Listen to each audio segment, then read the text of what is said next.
আজকে তৈরি করে দেখাবো টুনা মাছের তান্দুরি রেসিপি। যদি বাইরে থেকে আমরা চড়া দাম দিয়ে কিনে না খেয়ে বাসায় এভাবে তৈরি করে খেতে পারি তাহলে কতটা ভালো হয় বলেন।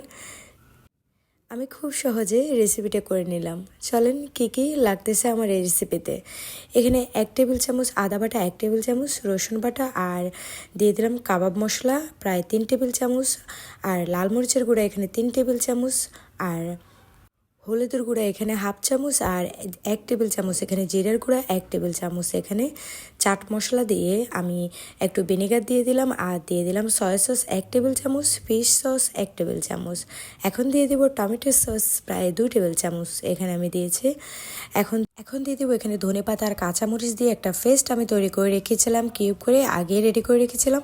এখন দিয়ে দেবো লবণ 1 টেবিল চামচ, আর এখানে হাফ কাপ সরিষার তেল আমি ইউজ করেছি, আর দিয়ে দিলাম টেস্টি সল্ট এখানে প্রায় হাফ চামচ এখানে আমি ইউজ করেছি। এখন ভালো করে সবগুলো উপকরণ আমি মিশিয়ে নিলাম। এখন দিয়ে দেবো এখানে পাপরিকা, যে মরিচের গুঁড়োটা আছে ওটা আমি এখানে দিয়ে দেবো প্রায় হাফ টেবিল চামচ।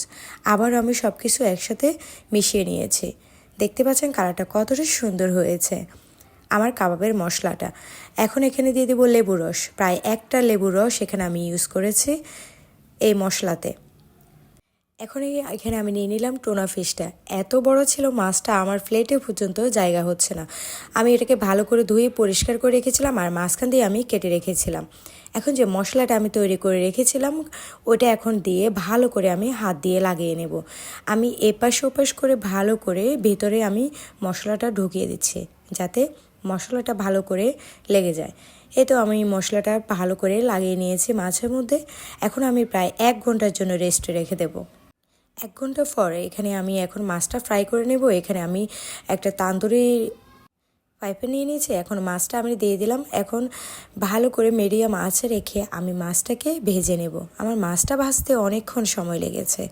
আমি বারবার মশলাগুলো মাছের গায়ে লাগিয়ে দিচ্ছি। দেখতে পাচ্ছেন আমি মশলাগুলোকে বারবার উল্টে পাল্টে লাগিয়ে নিচ্ছি। মিডিয়াম আঁচে রেখে আমি মাছটাকে এভাবে ভেজে নেব। মাছটা হতে থাকলো এখানে আমি একটা সস রেডি করে নেব। এখানে কাঁচামরিচ দিয়ে দিয়েছি, আর এখানে দিয়ে দিলাম রসুনের কোয়া প্রায় 3-4টা, আর দিয়ে দেবো ধনে পাতা, আর দিয়ে দেবো এখানে ভিনেগার 1 টেবিল চামচ। এখন দিয়ে দেবো এখানে 1 টেবিল চামচ চিনি। এখন দিয়ে দেবো টক দই প্রায় 3 টেবিল চামচ দিয়ে এগুলোকে আমি ব্লেন্ডার করে নেব। এই তো আমার সসটা রেডি হয়ে গেছে। এখন আমি মাছটাকে রেডি করে নেব। আমার মাছটা ফ্রাই হয়ে গেছে, দেখতে পাচ্ছেন কতটা সুন্দর হয়েছে। একদম আমি মুচমুচু করে ভেজে নিয়েছি, আর লেবুর রসটা এখানে উপরে দিয়ে আমি সার্ভ করে নেব। মাছটা